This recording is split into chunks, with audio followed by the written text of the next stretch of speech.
হাই friend, আজি এখন নতুন ভিডিঅ' লৈ আহিছো। এইটো ভিডিঅ'ত আমি এতিয়া আলোচনা কৰিম যিসকলে যোৱাবাৰ বা তাৰ আগৰ বছৰত চৰকাৰী টয়লেটৰ কাৰণে এপ্লাই কৰিছিলে অনলাইনত। এই লিষ্টটো এতিয়া আহি গ'ল। আপোনালোকে কেনেকৈ এই লিষ্টটো চেক কৰিব, ইয়াৰ সম্পূৰ্ণ প্ৰচেছ আমি দেখুৱাম এইটো ভিডিঅ'। গতিকে আপোনালোকে ভিডিঅ'টো অলপ স্কিপ নকৰিব, আৰু যদি কোনোবা আমাৰ ভিডিঅ'টোত নতুনকৈ আহিছে তেনেহ'লে আমাৰ চেনেলটো ছাবস্ক্ৰাইব কৰি ৰাখিব। বলক এতিয়া আমি আলোচনা কৰোঁ। আৰু যদি কোনোবাই নতুনকৈ টয়লেটৰ বাবে এপ্লাই কৰিব বিচাৰে তেনেহ'লে ভিডিঅ'ৰ ডিছক্ৰিপশ্যনত লিংক দিয়া থাকিব। সেইটো লিংকত ক্লিক কৰি আপোনালোকে ভিডিঅ'টো চাই নতুনকৈ এপ্লাই কৰি ল'ব পাৰিব। ভিডিঅ'টোৰ ডিছক্ৰিপশ্যনত লিংকটো দিয়া আছে, সেইটো লিংকত যদি আপোনালোকে ক্লিক কৰে তেনেহ'লে আপোনালোকে ডাইৰেক্ট এইটো পেজত আহি যাব পাৰিব।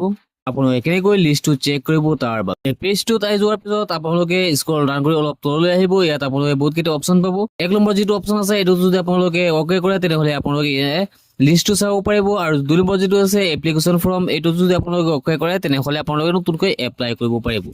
যিহেতু আমি এতিয়া লিষ্টটো চেক কৰিম তাৰ বাবে আমি 1 নম্বৰ অপশ্যন যিটো আছে তাত আমি অ'কে কৰিম।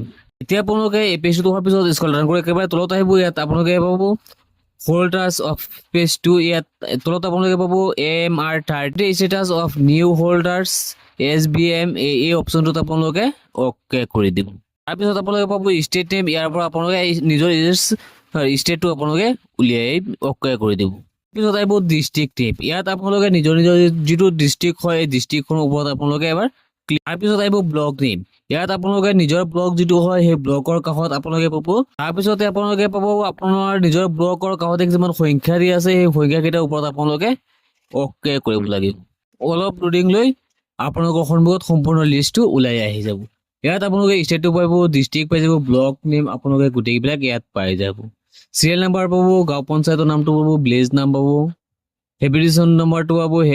তাৰপিছত ফেমিলি ID যিটো আছে ID নাম্বাৰটো পাই যাব। ফেমিলি হেড যিটো আছে তেখেতৰ নামটো পাব, লগতে আপোনালোকে দেউতাকৰ নামটো পাই যাব। আপোনালোকৰ সম্পূৰ্ণ ডিটেইলছ ইয়াত আহি যাব। জিঅ' টেগিং কেতিয়া হৈছিলে সেই ডেটটো আপোনালোকে ইয়াত পাই যাব। এই লিষ্টখনত যদি আপোনাৰ নামটো বিচাৰি নাপায় তেনেহ'লে আপোনালোকে স্ক্ৰল ডাউন কৰি একেবাৰে তললৈ আহিব। তলত আহি আপোনালোকে পাব ইয়াত কেইটামান চিৰিয়েল নম্বৰ দিয়া আছে, 1 2 3 4 5 এনেকে। যদি আপোনালোকে প্ৰথম লিষ্টটোতে নাপায় তেনেহ'লে আপোনাৰ 2 নম্বৰ অপশ্যনটোত অ'কে কৰিব।